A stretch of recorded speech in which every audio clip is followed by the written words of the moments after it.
friends, welcome to sharmisamayal. கீழே இருக்கிற subscribe பட்டனை பிரஸ் பண்ணுங்க.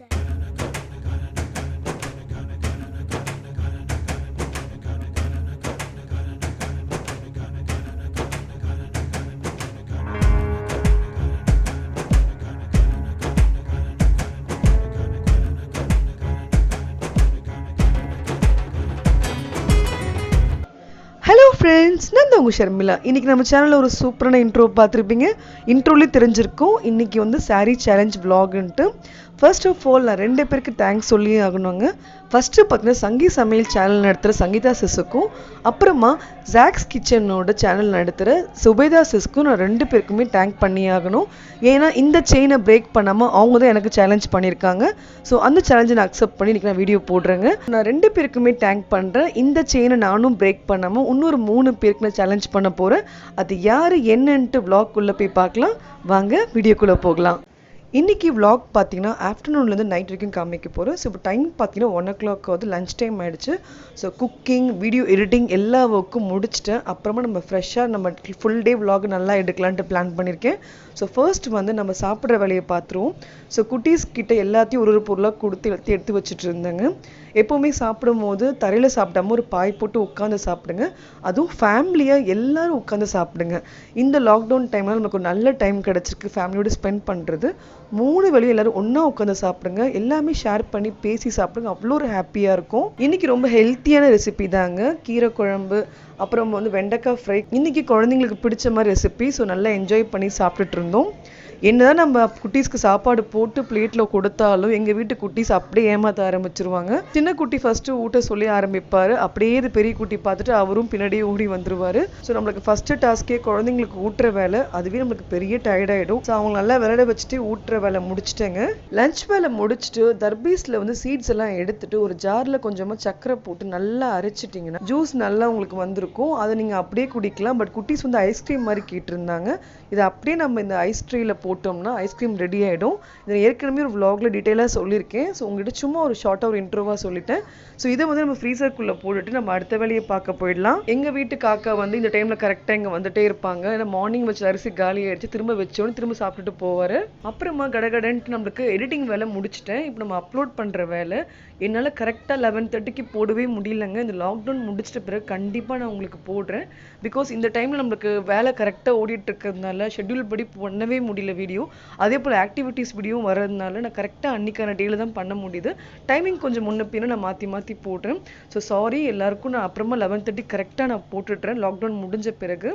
அப்புறம் பார்த்தீங்கன்னா அப்லோட் பண்ணிவிட்டு நீங்கள் சொல்கிற கமெண்ட்ஸோ இல்லை டவுட்டோ எல்லாத்தையுமே நோட் பண்ணி வச்சுப்பேன். யாருக்காவது எதாவது தேவைப்படுதுன்னா அப்புறம் திரும்ப அந்த வீடியோ நான் ஆட் பண்ணுவேன். ஸோ அந்த மாதிரி எல்லாத்தையுமே நோட் பண்ணுற வேலை நான் பண்ணிகிட்டு இருந்தேன். நெக்ஸ்ட் வேலை பார்த்தீங்கன்னா குட்டீஸோட என்ஜாய் பண்ணுற ஃபேமிலி டைம் தான். இந்த டைமில் வந்து ஒவ்வொரு கேமாக நாங்கள் விளையாடிட்டுருப்போம். கேரம் போர்டோ இல்லை செஸ்ஸோ அப்படின்ட்டு. இன்றைக்கி வந்து இந்த தாயம் விளையாட்டு இருக்குது பாருங்கள், அதை விளையாடிட்டு இருந்தோம். சின்ன குட்டியும் ஒரே அட்டகாசம் பண்ணிகிட்டு இருந்தார். அவர் எல்லார் பக்கமும் தட்டி போட்டுட்டு இருந்தார்.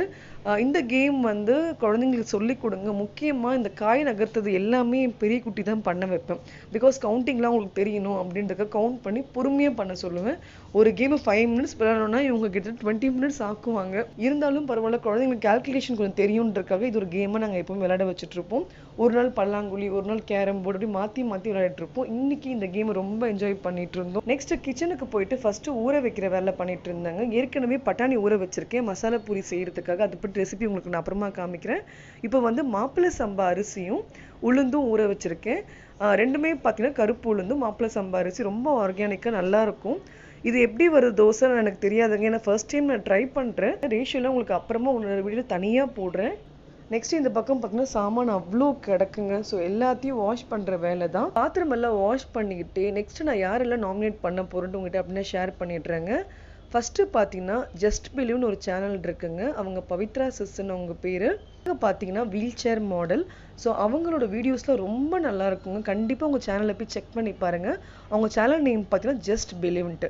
ஸோ ஃபர்ஸ்ட் சேலஞ்ச் அவங்களுக்கு தான் இன்றைக்கி நான் கொடுக்க போகிறேன். செகண்டாக நாமினேட் பண்ணுறது பார்த்தீங்கன்னா விஜய் சிஸ்டர். அவங்களோட சேனல் நேம் பார்த்தீங்கன்னா விஜய்ஸ் விலாக்ஸ்ன்னு இருக்கும். ரொம்ப நல்லாயிருக்கும் அவங்க சேனலோட வீடியோஸ் எல்லாமே. முக்கியமாக உங்கள் ஷாப்பிங் விலாக்ஸ்லாம் ரொம்ப நல்லாயிருக்கும். கண்டிப்பாக உங்கள் சேனலை செக் பண்ணி பாருங்கள். ஸோ செகண்டாக நான் அவங்க நாமினேட் பண்ணுறேன். பண்ணுறேன். மூணாவதாக நாமினேட் பண்ண போகிறது பார்த்தீங்கன்னா என் இனிய இல்லம்ட்டு அவங்களோட சேனல் நேமு. அவங்க பேர் வந்து சந்தியா. அவங்களோட வீடியோஸும் ரொம்ப சூப்பராக இருக்குங்க. கண்டிப்பாக நீங்கள் ட்ரை பண்ணி பாருங்கள். உங்களுக்கு குக்கிங் ரெசிபிஸ்லாம் ரொம்ப டிஃப்ரெண்ட்டாக பண்ணுவாங்க. ஸோ அவங்கள நான் மூணாவதாக நாமினேட் பண்ணுறேன். இப்போ டைம் பார்த்தீங்கன்னா ஈவினிங் ஒரு 5:40 போல் ஆகிடுச்சுங்க. இப்போ நம்ம வீடு வாசல்லாம் பெருக்கிடலாம். ஒரு அழகான கோலமும் போட்டாச்சு. இப்போ நெக்ஸ்ட்டு பார்த்தீங்கன்னா செடிக்கு தண்ணி ஊற்றுற வேலை தான். இந்த பாட் உங்களுக்கு ஏற்கனவே காமிச்சிருக்கு. ரொம்ப க்யூட்டாக அழகாக இருக்கும் பாருங்கள். வீட்டு வாசல்லையும் அப்புறமா பின்னாடி பால்கனியில் நிறைய செடி வச்சுருக்கேன். ஸோ எல்லாத்துக்கும் நம்ம தண்ணி ஊற்றுற வேலை தான். செடிகள் கிட்ட நம்ம பேசுறது அவ்வளோ ஒரு முக்கியங்க. நம்ம வீட்டில் செடி வளர்க்குறோம், ஒரு 5 மினிட்ஸ் உட்காந்து பேசுங்க. நான் எப்போவுமே இந்த மாதிரி தான் பண்ணிகிட்ருப்பேன். நீங்களும் ட்ரை பண்ணி பாருங்களேன். செடிகளோட க்ரோத் அவ்வளோ ஒரு டிஃப்ரென்ஸ் இருக்கும். ஸோ அதை நீங்கள் கண்டிப்பாக ட்ரை பண்ணுவீங்கன்னு நினைக்கிறேன். இப்போ அடுத்த வேலை பார்த்தீங்கன்னா எப்போவுமே வீட்டு வாசலிருந்து லைட்டு போட்டு வீடு முழுக்க அப்புறமா லைட்டு போடுங்க. அப்புறமா தினமும் வீட்டில் விளக்கேற்றுறது அவ்வளோ நல்லதுங்க. அதை டெய்லி ஃபாலோ பண்ணி பாருங்கள். ஒரு நல்ல வைப்ரேஷன் நம்மளுக்கு. எனக்கு பூ ரெகுலராக கொடுத்துட்றாங்க. ஸோ பிரச்சனை இல்லை. அதனால நான் வாங்கி ஸ்டாக் பண்ணி வச்சுப்பேன். ஸோ டெய்லி பூ மாற்றிட்டு அப்புறமா விளக்கேற்றுறத வேலை பண்ணிகிட்டு இருந்தேன். நெக்ஸ்ட்டு கொஞ்ச நேரமாவது குழந்தைங்களுக்கு ஏதாவது ஆக்டிவிட்டீஸ் கொடுத்துட்டே இருங்க. நான் லாக்டவுன் டேயில் ஒவ்வொரு ஆக்டிவிட்டி கொடுத்துட்ருக்கேன். நியூஸ் பேப்பர் படிக்கிறதா இருக்கட்டும், இல்லை திருக்குறள் படிக்கிறதா இருக்கட்டும், அப்போ ஏதாவது ஸ்டோரி குழந்தைங்களை படிக்க வைங்க. அப்புறம் ஏதாவது ஸ்லோகம் கொஞ்சம் சொல்லிக் கொடுப்பேன். ஸோ இது வந்து நாலும் மிக்ஸ் பண்ணி கொஞ்சம் கொஞ்சம் ஒரு 5 மினிட்ஸ் டெய்லி ஒரு 1/2 hour பண்ண வைங்க. அப்புறம் என்னோட ஆக்டிவிட்டி நான் அன்றைக்கி பண்ண வைப்பேன். ஸோ இந்த டைமிங் பார்த்தீங்கன்னா ஒரு 40 மினிட்ஸ் குழந்தைங்க கூட ஸ்பெண்ட் பண்ணுற டைம். பூஜை முடிச்சோன்னா இந்த வேலை பண்ணிகிட்டு இருந்தேங்க. அது முடிச்ச பிறகு பார்த்தீங்கன்னா துணி இருந்தது. ஸோ துணியை வந்து பாய் போட்டு மடிச்சிட்டு இருந்தேங்க. அந்த சைடில் பார்த்தீங்கன்னா குட்டீஸ் வந்து அன்னைக்கான ஆக்டிவிட்டி ரொம்ப அழகாக பண்ணிட்டு இருந்தாரு. ஸோ வந்து நான் என்ன சொல்ல வரேன்னா, நம்ம குழந்தைங்க கூட உட்கார்ந்தோம்னா அவங்களும் எல்லா ஒர்க்கும் கரெக்டாக பண்ணுவாங்க. இந்த டைமில் குழந்தைங்களோட படிப்பு ரொம்ப முக்கியங்க. கொஞ்சம் கொஞ்சம் ரிவைஸ் பண்ணிகிட்டே இருங்க. அதுக்குன்னு ரொம்ப ஹோம்ஒர்க் ப்ரெஷர் கொடுக்காதீங்க. பேசிக்காக ஒரு ப்ராக்டிஸ் மாதிரி கொடுத்துக்கிட்டே இருங்க. ரைட்டிங்காக இருக்கட்டும், இல்லை ரீடிங்காக இருக்கட்டும், எல்லாத்தையும் கொஞ்சம் கொஞ்சம் பண்ண வச்சுட்டே இருங்க. அப்புறம் பார்த்தீங்கன்னா மசால் பூரி பண்ணலான்ட்டு பிளான் பண்ணியிருந்தேன். பட் ஸ்நாக்ஸை விட நாங்கள் மோஸ்ட்டாக 7:30க்கெலாம் சாப்பிட்ருவோம். ஸோ அதனால் அதை டின்னராகவே சாப்பிட்லான்ட்டு பிளான் பண்ணிட்டோம். சுண்டலை ஏற்கனவே குக்கரில் வேக வச்சுட்டாங்க. ஒரு 6 விசில் போட்டு குக் பண்ணியாச்சு. பச்சை கலர் இருந்தாலும் சரி, இல்லை ஒயிட் கலர் இருந்தாலும் சரி, எது இருந்தாலும் ஓகே தான்.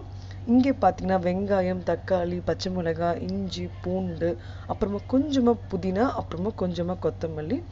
இது பேசிக்காக பார்த்தீங்கன்னா மிளகாயிலே நம்ம செய்யலாம், பச்சை மிளகாயிலையும் செய்யலாம். அப்படி இல்லைன்னா கொஞ்சம் மிளகாத்தூள் போட்டு பண்ணலாம். நான் இப்போ கொஞ்சம் க்ரீனிஷாக இல்லாமல் கொஞ்சம் ஆரஞ்சு கலரில் நம்ம சென்னை ஸ்டைலில் கிடைக்கும் பாருங்கள், அந்த மாதிரி மசாலா பொரி மாதிரி பண்ணுறதுக்கு எல்லா காயும் கட் பண்ணிட்டு இருந்தேங்க. ஸோ ஃபஸ்ட்டு சொன்னதால் இப்போ ஒரு பேஸ்ட்டை நம்ம அரைச்சி எடுத்துக்க போகிறோம். கேஸ் ஆன் பண்ணி பேன் வச்சு அதில் கொஞ்சமாக எண்ணெய் விட்டுட்டு அரைச்ச பேஸ்டெல்லாம் சேர்த்துட்டேன். அதுக்கப்புறம் பார்த்தீங்கன்னா வேக வச்ச பட்டாணி இருக்கு பாருங்கள். இப்போ 100%னா ஒரு 20% நம்ம ஜாரில் போட்டு அரைச்சி எடுத்துக்கோங்க. ஒரு திக் பேஸ்ட்டாக கொடுக்கும். உங்களுக்கு அந்த கிரேவி ரொம்ப நல்லாயிருக்கும். அப்புறம் வந்து இதில் மிளகாய் தூள், அப்புறம் கரம் மசாலா, கொஞ்சம் மஞ்சள் தூள். அப்புறம் நம்ம க்ரீன் கலரில் பண்ண போதில் எல்லோ கலரில் பண்ணுறதுனால இதெல்லாம் நம்ம சேர்த்துக்கலாம். அப்படி இல்லை நீங்கள் பச்சை மிளகாய் காரம் மட்டும் போட்டு கூட நம்ம நல்லா காரமாக செய்யலாம், மிளகாய் தூள்லாம் போடாமல். ஸோ நம்மளுக்கு பிடிச்ச ஸ்டைலில் நம்ம பண்ணிக்கலாங்க. அப்புறமா நம்ம உப்பு சேர்த்துக்கலாம். உப்பு பார்த்தீங்கன்னா இந்த முருங்கைக்கீரை உப்புன்றது ரொம்ப டிஃப்ரெண்ட்டாக இருந்தது. நானும் ஃபர்ஸ்ட் டைம் இப்போ தான் மார்க்கெட்டில் பார்த்து இந்த வாட்டி வாங்கிட்டு வந்திருக்கேன். இதை பற்றி தனி வீடியோவில் இன்னொரு வ்ளாகில் நான் ஆட் பண்ணுறேங்க. இதுதான் இப்போ நம்ம சேர்த்துக்க போகிறோம். இப்போ இது பச்சை வாசனை போயிட்டு நல்ல ஒரு கொதி வந்த பிறகு ஃபைனலாக நம்ம கொத்தமல்லி போட்டு கேஸ் ஆஃப் பண்ணி இறக்கிடலாங்க. இந்த பக்கம் பார்த்தீங்கன்னா பூரி வந்து ரெடிமேடாக இந்த மாதிரி கிடைக்கிது. ஸோ அதை வந்து நம்ம குக் பண்ணி எடுத்துகிட்டு இருந்தார் என் ஹஸ்பண்ட். ஸோ இந்த பக்கம் நம்ம மசாலாவும் ரெடி பண்ணி எடுத்து வச்சாச்சு.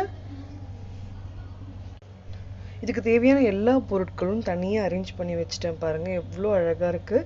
இது பார்த்திங்கன்னா பேசிக்காக வீட்டில் இருக்க பொருட்கள் தான். இந்த பூரி இதெல்லாம் வந்து ரெடிமேடாக நான் வாங்கிட்டு வந்து வச்சுட்டேங்க. ஸோ ஃபஸ்ட்டு பூரி போட்டு அப்புறமா மசாலா ஊற்றிட்டு இந்த ஒவ்வொரு ஐட்டமாக நம்ம எப்படி செய்யணும் அதே மாதிரி பண்ணுங்கள். இப்போ இதை மிக்ஸ் பண்ணி சாப்பிடும்போது ரொம்ப டிஃப்ரெண்ட்டாக இருக்கும். நீங்கள் கண்டிப்பாக ட்ரை பண்ணி பாருங்கள். மோஸ்ட்டாக அது பார்த்தீங்கன்னா சாட்லேயே இந்த ஐட்டம் ரொம்ப ஹெல்த்தி கூடங்க. ஸோ வீக்லி ஒன்ஸ் அது குழந்தைங்களுக்கு பண்ணி கொடுங்க, ரொம்ப என்ஜாய் பண்ணி சாப்பிடுவாங்க. இப்போ நம்ம சாப்பிட்ற டைமிங் இந்த வாட்டி லானில் உட்காந்து சாப்பிட்லான்ட்டு பிளான் பண்ணியிருந்தேன். ஸோ கேண்டில் எல்லாம் ஏற்றி வச்சுருந்தேங்க. ரொம்ப அழகாக இருந்த அந்த இடமே.